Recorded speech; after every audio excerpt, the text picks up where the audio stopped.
अस्सलाम वालेकुम students, welcome back. आज हम स्टार्ट करेंगे बहुत ही इंटरेस्टिंग और बहुत ही शॉर्ट चैप्टर आपके एमडी कैट सिलेबस का, जो कि है एंजाइम। इस चैप्टर को स्टार्ट करने से पहले मैं आपको एक गुड न्यूज़ देने वाली हूँ कि हमने अभी बना दिया है व्हाट्सएप ग्रुप और साथ ही हमने व्हाट्सएप चैनल भी बना लिया है, जहाँ पर आपको मिलेंगे फ्री नोट्स, फ्री गाइडेंस और साथ ही आपको फ्री लेक्चर्स मिलेंगे, जिनसे आप एमडी कैट की तैयारी कर सकते हैं। जल्दी से जाएं और डिस्क्रिप्शन में लिंक दिया गया है, उसको आपने ज्वाइन करना है। इससे क्या होगा कि आप फ्री में एमडी कैट की तैयारी कर पाएंगे। आपको महंगी महंगी एकेडमीज नहीं ज्वाइन करनी पड़ेंगी और आप इजीली घर बैठे अपने एमडी कैट की तैयारी आसानी से कर सकेंगे। स्टार्ट करते हैं हम एंजाइम को। सबसे पहले हम डिस्कस करेंगे इसकी डिस्कवरी को, उसके बाद हम एंजाइम को लेके जाते हैं डिटेल के साथ। एंजाइम क्या है बेटा आपके पास? एंजाइम आपके पास ग्रीक वर्ड से ड्राइव होता है। इनका मतलब होता है इनसाइड और जाइम का मतलब होता है यीस्ट। क्योंकि फर्स्ट टाइम जब हमने एंजाइम को ऑब्जर्व किया था, तो वो ऑब्जर्व किया था इनसाइड द यीस्ट सेल। ठीक है। विलियम कोहनी जो था 1877 में, उसने यीस्ट सेल के अंदर ऑब्जर्व किया था कि यीस्ट जो है वो कन्वर्ट कर लेता है ग्लूकोज को इथेनॉल में, कार्बन डाइऑक्साइड और हीट के अंदर। अब यहाँ पर आपके पास दूसरी डिस्कवरी आ जाती है पाइन एंड पेरसोस की। बहुत इंटरेस्टिंग इनका काम था। 19th सेंचुरी में इन्होंने क्या किया था कि एक मिक्सचर बनाया था, जिस मिक्सचर की प्रॉपर्टी क्या थी कि वो डाइजेस्ट कर लेता था स्टार्च को। स्टार्च आपके पास क्या होता है? ऐसा कम्प्लेक्स मॉलिक्यूल होता है जो कि ग्लूकोज के बहुत सारे यूनिट से मिलके बनता है। इजी कर लेते हैं इसको। जिस तरह से आपकी बॉडी में ग्लूकोज ग्लाइकोजन की फॉर्म में स्टोर होता है, इसी तरह प्लांट्स में ग्लूकोज आपके पास स्टार्च की फॉर्म में स्टोर होता है। अब इन्होंने क्या किया था बेटा? बार्ली के सीड्स लिए थे। बार्ली आपके पास क्या होता है? बार्ली आपके पास जो जौ की मकई होती है, आपके पास जौ की फसल होती है, जौ के बीज होते हैं, उसको इनने लेके वाटर के अंदर एब्जॉर्ब किया था। वाटर के अंदर इन्होंने उसका एक मिक्सचर बना दिया था। जब इन दोनों का मिक्सचर बना दिया, तो वो क्या कर रहा था? डाइजेस्ट कर रहा था स्टार्च को। अब इन्होंने जो है इस मिक्सचर को नाम दिया डाइस्टेस का। अब इन्होंने ये नहीं कहा था कि ये आपके पास एंजाइम है, लेकिन बाद में आपके पास बहुत सी डिस्कवरी के बाद पता चला कि ये जो डाइस्टेस है ये आपके पास एंजाइम है, जो कि as a biological catalyst act करता है। अब आ जाते हैं एंजाइम की डेफिनेशन पे। एंजाइम आपके पास क्या होता है? Biological catalyst. अब बायोलॉजिकल लगा है, तो बायोलॉजिकल का क्या मतलब है कि इसका कोई ना कोई फंक्शन तो रिलेट कर रहा होगा लाइफ के साथ। तो ये क्या है? बायोलॉजिकल कैटालिस्ट है, जो कि क्या करता है? स्पीड अप करता है केमिकल रिएक्शंस को without being use in it. अब हमने इसमें तीन तरह की चीजें पढ़ी। एक तो हमने पढ़ा कि ये क्या है बेटा? आपके पास बायोलॉजिकल कैटालिस्ट है। ठीक है, स्पीड अप करता है केमिकल रिएक्शंस को और यूज्ड नहीं होता। अब एंजाइम क्या है बेटा? स्पीड अप करता है केमिकल रिएक्शंस को। कोई भी केमिकल रिएक्शन होगा उसको तेज करेगा, उसको स्पीड अप करेगा without being use in it. Means आप कंसीडर करें कि आप एंजाइम हैं, आप रिएक्शन है, एक रिएक्शन आया, आपने कहा कि भाई जल्दी जल्दी हो जाओ, वो हो गया। ठीक है, दूसरा आया, दूसरा रिएक्शन किया, लेकिन आप उस रिएक्शन में इन्वॉल्व नहीं हुए। आपने खुद को उस रिएक्शन के लिए चेंज नहीं किया। आपने क्या किया? जस्ट स्पीड अप किया रिएक्शन को और एंड में आप एज इट इज सेम ही रहे। ठीक है, तो यहाँ पे क्या है फंक्शन एंजाइम का कि एंजाइम केमिकल रिएक्शंस को स्पीड अप करता है। ठीक है, लेकिन एट द एंड एंजाइम बिल्कुल ऐसे ही रहता है जैसे वो पहले था। एंजाइम जो है वो यूज्ड नहीं होता, एंजाइम खुद को यूटिलाइज नहीं करता। जैसे इसका फंक्शन ये होता है कि ये स्पीड अप कर लेता है रिएक्शंस को। फिर उसके बाद बेटा आ जाता है आपके पास केमिकल रिएक्शंस। कौन से वाले? अब केमिकल रिएक्शंस, आपकी बॉडी में जितने भी केमिकल रिएक्शंस होते हैं उनको हम कहते हैं मेटाबॉलिज्म। मेटाबॉलिज्म क्या है? आपकी बॉडी में जितने भी केमिकल रिएक्शन होते हैं उनको हम क्या कहते हैं? मेटाबॉलिज्म। अब मेटाबॉलिज्म दो तरह के होते हैं। एक होता है आपके पास कैटाबोलिज्म, एक होता है आपके पास एनाबोलिज्म। अब कैटाबोलिज्म क्या होता है बेटा जी, और एनाबोलिज्म क्या होता है? कैटाबोलिज्म में लार्जर मॉलिक्यूल स्मॉलर मॉलिक्यूल्स में कन्वर्ट होते हैं, लार्जर मॉलिक्यूल की ब्रेकडाउन होती है और वो कन्वर्ट हो जाते हैं स्मॉलर मॉलिक्यूल में। और एनाबोलिज्म में जो स्मॉलर मॉलिक्यूल हैं वो कन्वर्ट हो जाते हैं लार्जर मॉलिक्यूल्स में। तो यहाँ पर ये दो तरह के रिएक्शंस आपकी बॉडी में होते हैं। अगर हम एग्जाम्पल लें कैटाबोलिज्म और एनाबोलिज्म की, तो कैटाबोलिज्म में जो है वो स्मॉलर मॉलिक्यूल्स होते हैं, जिससे आपके पास आ जाता है वाटर, कार्बन डाइऑक्साइड, अमोनिया। तो ये सारे जो है वो स्मॉलर मॉलिक्यूल है, इनकी फॉर्मेशन आपके पास होती है कैटाबोलिज्म। अब जो एनाबोलिज्म होते हैं उसमें आपके पास स्मॉलर मॉलिक्यूल से लार्जर मॉलिक्यूल बनते हैं। जैसे आपकी बॉडी में ग्लूकोज कंबाइन होता है ग्लाइकोसिडिक बॉन्ड से, आपके पास जो है वो क्या बनता है बेटा, ग्लाइकोजन। सिमिलरली प्रोटीन जो है वो कैसे बनते हैं, अमाइनो एसिड जब कंबाइन होते हैं तो पेप्टाइड बॉन्ड बनती है, उस बॉन्ड से जो है वो आपके पास क्या बनता है, प्रोटीन। फैटी एसिड जो है वो कंबाइन होते हैं, लिपिड्स बनाते हैं। तो ये बेटा आपकी बॉडी में रिएक्शंस हो रहे होते हैं जो कि बहुत इंपॉर्टेंट रिएक्शंस होते हैं।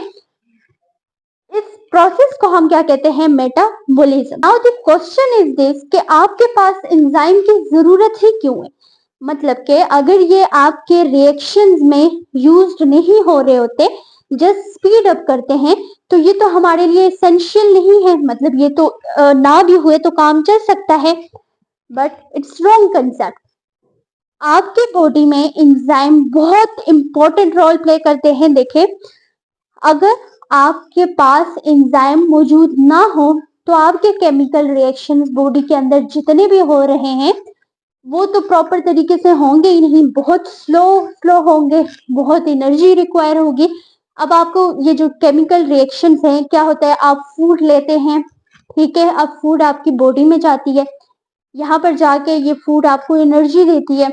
अब आपको आहिस्ता आहिस्ता से एनर्जी मिलेगी, आप कोई भी काम करोगे स्लो स्लो स्लो करोगे, फिर से आपको एनर्जी का एक डोज मिल जाएगा, फिर आप तेज होगे, फिर से आपके रिएक्शन अंदर से खत्म हो जाएंगे, एनर्जी मिलना कम हो जाएगी, तो एकदम से आप दोबारा से जो है वो स्लो हो जाएंगे, फिर डोज मिलेगा आपको कि एनर्जी जी मिल गई है, और आप फिर आपसे काम करने लग जाएंगे। तो बेटा ऐसा नहीं होता, ये सारे रिएक्शंस जो हैं वो एट अ टाइम हो रहे होते हैं। इन जो रिएक्शंस हैं ये इतनी स्पीड से हो रहे होते हैं कि आपको जो है वो टाइमली जो है वो एनर्जी मिल रही होती है, आप अपने जो वर्क है वो प्रॉपरली परफॉर्म कर रहे होते हैं। कैटालिस्ट के ही थ्रू ये जो रिएक्शंस है वो स्पीडली हो रहे होते हैं, और जब ये स्पीडली हो जाते हैं तो आपको जो है प्रॉपर जो है वो आप अपना काम कर लेते हैं, आपके कामों में डिले नहीं आता। अब हम डिस्कस करेंगे प्रॉपर्टीज ऑफ एंजाइम को, कि एंजाइम की प्रॉपर्टीज क्या है। सबसे पहली प्रॉपर्टी एंजाइम की क्या है कि it is globular in shape. ये क्या होती है, ग्लोबुलर होती है शेप में। ये राउंड शेप के होते हैं बच्चे एंजाइम आपके पास। जो मोस्टली एंजाइम्स होते हैं वो प्रोटीनिशियस होते हैं बेटा। किस तरह से प्रोटीनिशियस होते हैं बेटा, ये जो एंजाइम है ये प्रोटीन से मिलके बनते हैं। अब जो प्रोटीन है बेटा उसके पास प्रॉपर्टी होती है कि वो फोल्ड होके 3D स्ट्रक्चर बना सकती है। तो ये आपके पास जो एंजाइम है वो ग्लोबुलर स्ट्रक्चर्स होते हैं, एक कम्प्लेक्स स्ट्रक्चर होती है आपके पास जो कि प्रोटीन से बनती है, और ये 3D स्ट्रक्चर होती है आपके पास। इसके अलावा जो है वो एंजाइम क्या करते हैं, स्पीड अप करते हैं केमिकल रिएक्शंस को। कितना स्पीड अप करते हैं, आपके पास 10 की पावर 6 से 10 की पावर 14 तक ये जो है स्पीड अप करते हैं आपके केमिकल रिएक्शंस को। इसके अलावा ये एक्टिवेशन एनर्जी को कम करते हैं। अब आपके पास कोई भी रिएक्शन है, जब वो परफॉर्म होता है तो उसको कोई एनर्जी चाहिए होती है जो कि आपकी बॉडी प्रोवाइड करती है। अब अगर कैटालिस्ट जो है, अगर आपके पास एंजाइम जो है उस रिएक्शन में इन्वॉल्व हो जाएगा तो ये एक्टिवेशन एनर्जी को लो कर लेगा, आपके पास वो वाली एनर्जी रिड्यूस हो जाएगी, वो एनर्जी आपको कम देनी पड़ेगी, और एंजाइम जो है स्पीड अप कर लेगा रिएक्शन को, और उस एनर्जी को कम करके कम एनर्जी में आपके पास वो काम हो जाएगा, वो रिएक्शन हो जाएगा। फिर बेटा जो एंजाइम होते हैं आपके पास वो बहुत स्मॉल अमाउंट में रिक्वायर होते हैं, थोड़ी सी अमाउंट में आपके पास बहुत सारे प्रोडक्ट मिल जाते हैं। फिर उसके अलावा जो एंजाइम होते हैं वो सेंसिटिव होते हैं पीएच और टेम्परेचर को। एंजाइम, हर जो एंजाइम होता है उसका स्पेसिफिक पीएच होता है, स्पेसिफिक टेम्परेचर होता है, और वो उसी टेम्परेचर और उसी पीएच पे वर्क करते हैं। अगर आपके पास पीएच थोड़ा सा ज्यादा होगा या थोड़ा सा भी कम होगा तो आपके पास जो एंजाइम है वो डीएक्टिवेट हो जाएंगे। फिर उसके बाद बेटा आ जाता है हाईली और लेस स्पेसिफिक। या तो एंजाइम क्या होते हैं, एक ही काम कर सकते हैं या ये मल्टी फंक्शन कर सकते हैं। अगर हम बात करें सुक्रेज एंजाइम की तो ये सिर्फ और सिर्फ ब्रेक करता है सुक्रोज को। सुक्रोज आपके पास क्या होता है, कार्बोहाइड्रेट्स होता है, बहुत सारे शुगर के मॉलिक्यूल से बनता है, ठीक है।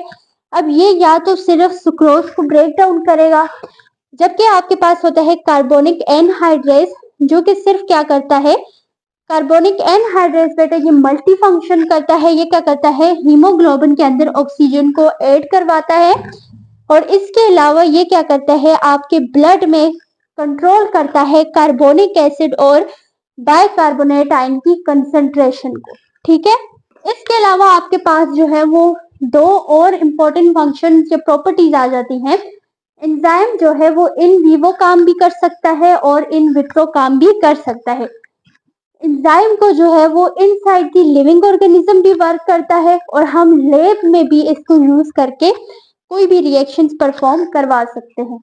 इसके अलावा जो एंजाइम है वो रिएक्शन की इक्विलिब्रियम को इफेक्ट नहीं करता। जो रिएक्शन है वो आपके पास इक्विलिब्रियम में ही रहता है, एंजाइम जो है वो उसको इफेक्ट नहीं करता। ये आपके पास शेप आ जाती है एंजाइम की, ये सबस्ट्रेट है, ठीक है, जो कि यहाँ पर अटैच होते हैं और प्रोडक्ट आपके पास बन जाता है, जिसको हम अपने अगले लेक्चर में डिस्कस करेंगे। आज हमने जो डिस्कस किया है उसको हम एक दफा थोड़ा सा रिपीट कर लेते हैं। एंजाइम जो है इसको ड्राइव किया जाता है दो ग्रीक वर्ड से। इनका मतलब होता है इनसाइड और एंजाइम का मतलब होता है यीस्ट। इसको एंजाइम इसलिए कहते हैं क्योंकि ये पहली दफा यीस्ट के सेल में विलियम कोहनी ने इसको ऑब्जर्व किया था। इसके अलावा हमने पाइन एंड पेरसोस का वर्क करा, जिसमें हमने कहा कि उन्होंने एक मिक्सचर बनाया था बेरले की सीड्स को यूज करते हुए। उसने ऐसा मिक्सचर बनाया था जो कि डाइजेस्ट कर सकता था स्टार्च को। अब जब वो डाइजेस्ट कर सकता था स्टार्च को तो उसने उसको नाम दिया डायस्टेज। बाद में जो है वो ये कंफर्म हुआ कि ये जो डायस्टेज है ये क्या है आपके पास, एंजाइम। फिर हमने कहा कि एंजाइम जो है बायोलॉजिकल कैटालिस्ट है जो कि स्पीड अप करता है केमिकल रिएक्शंस को। अब जो केमिकल रिएक्शंस आपकी बॉडी के अंदर होते हैं उनको हम कहते हैं मेटाबॉलिज्म। अब एंजाइम जो है ये बायोलॉजिकल कैटालिस्ट है तो इसका जो फंक्शन है वो लाइफ के साथ रिलेटेड है, ठीक है। अब एंजाइम जो है वो रिएक्शंस के अंदर यूज नहीं होता, जबकि ये क्या करता है, स्पीड अप करता है केमिकल रिएक्शंस को। फिर हमने कहा बेटा कि ये जो है मेटाबॉलिज्म जो है वो आपके बॉडी के अंदर जितने भी केमिकल रिएक्शंस होते हैं उनको कहते हैं। कैटाबॉलिज्म में हमने पढ़ा कि जो लार्जर मॉलिक्यूल है वो ब्रेक डाउन होते हैं स्मॉलर मॉलिक्यूल्स में, जबकि एनाबॉलिज्म में हमने पढ़ा कि जो स्मॉलर मॉलिक्यूल होते हैं वो कंबाइन होते हैं और कन्वर्ट होते हैं लार्जर मॉलिक्यूल्स में। फिर इसके अलावा एक में जो है वो कैटाबॉलिज्म है, अगर लार्जर मॉलिक्यूल ब्रेक डाउन होंगे तो एनर्जी जो है वो बेटा रिलीज होगी, और एनाबॉलिज्म में जब स्मॉलर मॉलिक्यूल कंबाइन होंगे तो उनकी कंबाइन के लिए एनर्जी रिक्वायर होगी, तो यहाँ पर जो है एनर्जी कंज्यूम होगी। फिर हमने इनकी टाइप्स पढ़ी। एनाबॉलिज्म में जो है वो लार्जर मॉलिक्यूल्स बनते हैं जैसे ग्लूकोज से ग्लाइकोजन, अमाइनो एसिड से प्रोटीन, लिपिड्स जो है वो फैटी एसिड से बनते हैं। सिमिलरली बेटा कैटाबॉलिज्म में स्मॉलर मॉलिक्यूल्स बनते हैं, तो यहाँ पर कार्बन डाइऑक्साइड, वाटर और अमोनिया वगैरह आ जाते हैं। फिर हमने प्रॉपर्टीज ऑफ एंजाइम करा। अब जो एंजाइम्स है ये क्या है, ग्लोबुलर इन शेप होते हैं, प्रोटीनिशियस इन नेचर होते हैं, ठीक है। ये केमिकल रिएक्शन को स्पीड अप करते हैं, एक्टिवेशन एनर्जी को लोअर करते हैं, बहुत कम अमाउंट में रिक्वायर होते हैं, पीएच और टेम्परेचर के लिए ये सेंसिटिव होते हैं, ओके। और इसी के अलावा बेटा ये स्पेसिफिक होते हैं या ये नॉन स्पेसिफिक होते हैं, मीन टू से कि ये एक फंक्शन भी करते हैं और ये मल्टी फंक्शन के लिए भी स्पेसिफिक होते हैं।